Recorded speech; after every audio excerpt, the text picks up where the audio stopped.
trusting yourself and intuition. This is important for your entire life, be it your creative, soul life, work life, relationships. I most often hear people in my age talk about their instincts, their intuition as a gut feeling. They call it a gut feeling. And I didn't realize until very recently, until I read this book, I didn't realize how much more significant than that it is and how much deeper it goes. Intuition, it is not just in my gut, it is in my bones, okay?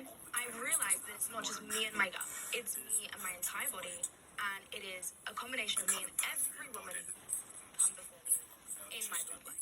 It is passed down, it is part of them, it is part of me, it is a gift, okay?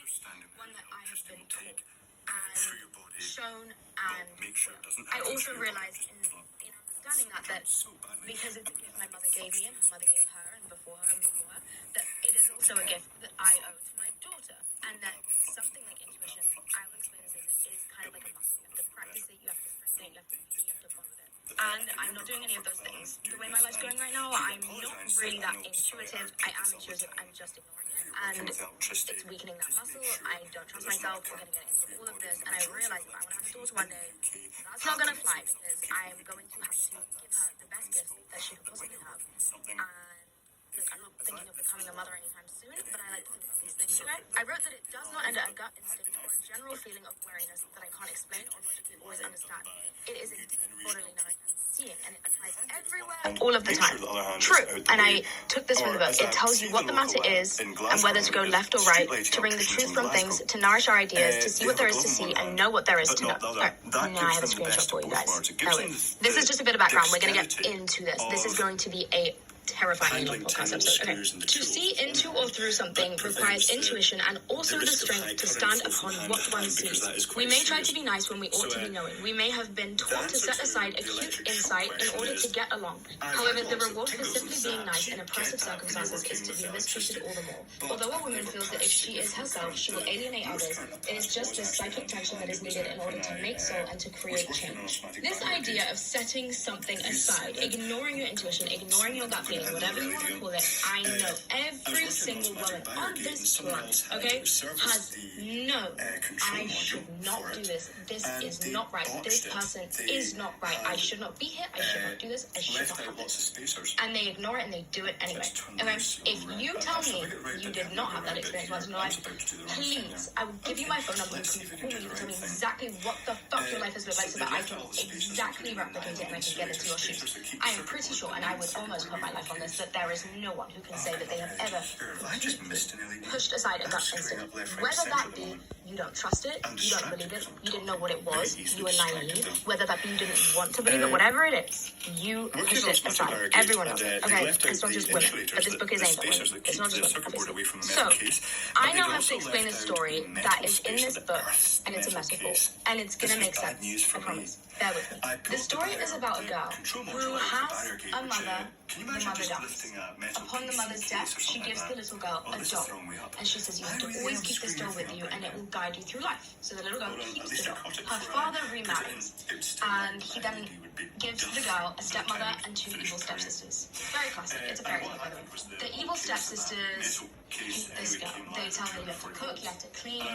And they just can't stand her presence because she is more beautiful than them. She is more knowing than them. And she just has this essence about her and they hate it. It's the classic ugly stepsister tale, right? One day, the evil stepsisters and stepmother plot against the little girl to kill her. They say, we're going to send her into the forest to gather fire from the fire keeper, who is a woman that lives in the woods. They say that when the little girl gets there, the woman who keeps the fire will surely kill her because she is so hard to please. So they ask her, will you go on this venture to the woods and you will bring us back fire? And the little girl is so eager to please, so wants their approval, so wants their love that she says, I will go.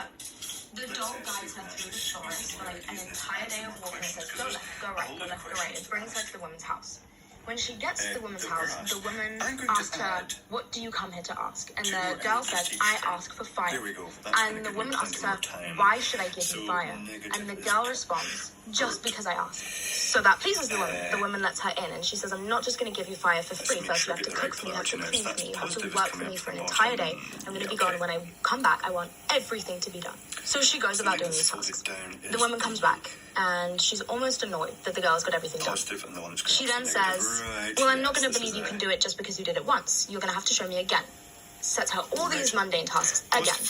Things like picking the poppy seeds from the dirt, and she says, if I even find one grain in the wrong pile, you're done for. I'll clean it. Okay. She completes all the tasks to perfection, and the woman is almost inquisitive about how she is able to do it. So she invites her to come and eat with her. Whilst eating, the woman says, you must have questions for me. And so the girl says, yes, I have questions for you, I would like to ask them. She then tells the little girl, it is wrong to know too much too soon, but ask away. The little girl asks one question, the old woman answers her. Then she says, do you have another question? And the girl goes to ask her second question when the doll that she has starts jumping and waving her arms. So she stops herself from asking the question and she says, no, like you say, it is foolish to know too much too soon, which pleases the old woman. She says, how are you so wise? And the little girl says, it's a gift from my mom. She sends her on her way with her fire, and it's inside of a skull, which this is an incomplete version of the story. I'm just trying to break it down for you guys. She explains a lot about, like, old cultures. These are all very, very old stories, very old fairy tales, and it's a very interesting read. If you want to know the significance of the skull, of the bones, of every piece of symbolism within this story, I just read the book, okay? I cannot possibly, it's long, but everything is symbolic of something, so it's worth reading if you're very interested.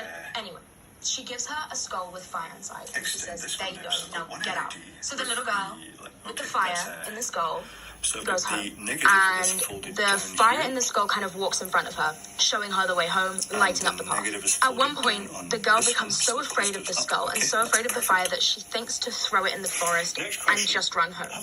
But something speaks to her, do not throw that away, and she continues on her way. When she gets home, the evil stepsisters and the evil stepmother see her, and they're furious, like, how did you do it? And the skull watches the interaction and then burns them to ashes. When I first read this story, I was like, oh shit, I don't really know what the fuck just happened. The author explained that this fairy tale can be looked at as every single character in this story, the flame, the old woman, the young girl, the evil stepsisters, there's other little mini characters within the story, the horses and stuff.